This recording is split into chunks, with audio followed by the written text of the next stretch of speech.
मृत्यु के साथ प्राणी की जीवन यात्रा पूरी हो जाती है, ऐसी आम धारणा है। लेकिन ये आधा सच है, अर्ध सत्य है। मृत्यु के उपरांत मनुष्य की आत्मा यात्रा पर निकलती है।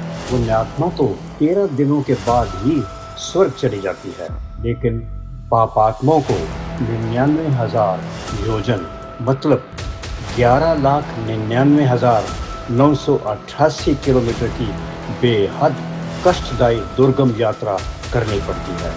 ये यात्रा 1 वर्ष में पूरी होती है। मौत के बाद की यात्रा जीवन और मृत्यु के समय से भयंकर कष्ट से भी भयंकर है, जिसके बारे में गरुड़ पुराण और कठोपनिषद में विस्तार से बताया गया है। गरुड़ पुराण के अनुसार जब व्यक्ति की मृत्यु आनी होती है तो यम के 2 दूत पहले से ही व्यक्ति के आसपास पहुंच जाते हैं।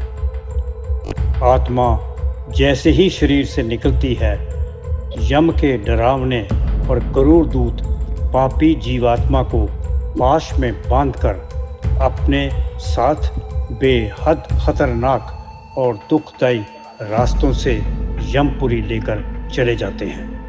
यम के दूत आत्मा के साथ वैसा ही व्यवहार करते हैं जैसे उसने अपने जीवन काल में लोगों के साथ किया होता है। यदि मृतक अच्छा, सच्चा और पुण्य कर्म करने वाला हो तो उसे प्राण त्यागने में कठिनाई नहीं होती और यमदूत भी उसे बिना कष्ट दिए यमलोक ले जाते हैं। वहीं अगर मृतक ने अपने जीवन में पाप कर्म किए होते हैं तो वह बहुत पीड़ा से प्राण त्यागता है और यमदूत उसके गले में पाश बांधकर उसे घसीटते हुए यमलोक ले जाते हैं। जब व्यक्ति की मृत्यु होती है तो उसे 24 घंटे के लिए यमलोक लेकर उसे उसके जीवन भर के कर्मों का लेखा जोखा दिखाया जाता है। फिर कर्म के हिसाब से उसके लिए स्वर्ग, नरक या पितृलोक का निर्धारण होता है। उसके बाद वापस 13 दिनों के लिए उसे धरती पर भेज दिया जाता है। कर्मकांड के 10वें दिन जब परिवार वाले मृतक का पिंड दान करते हैं तो आत्मा को यमलोक जाने की शक्ति मिलती है और इन दिनों में आत्मा का अपने परिवार वालों और संसार से मोह भी खत्म हो जाता है। इसके बाद 13वें दिन यमदूत फिर से आकर आत्मा को यमलोक ले जाते हैं। इन 13 दिनों में उसके परिजनों द्वारा किए गए पिंडदान से उसका सूक्ष्म शरीर तैयार होता है और आत्मा उसमें प्रवेश कर जाती है। 13 दिनों के बाद पुण्य कर्म वालों को स्वर्ग के सुख भोगने के लिए भेज दिया जाता है।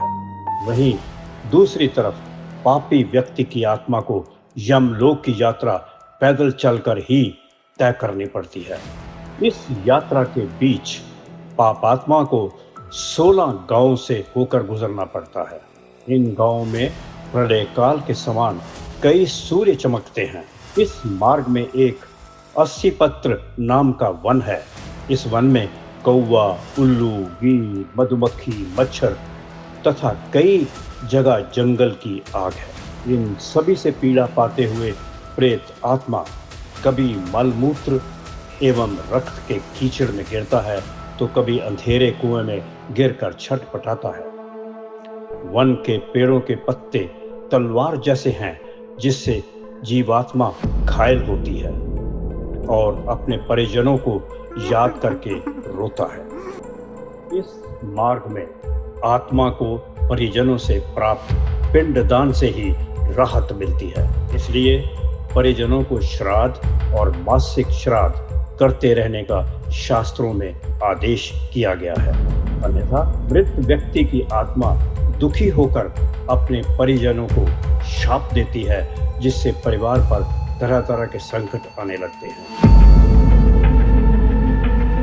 यदि ये कार्यक्रम आपको पसंद आया हो, आपसे अनुरोध है कि आप हमारे इस चैनल को लाइक करें, शेयर करें, सब्सक्राइब करें।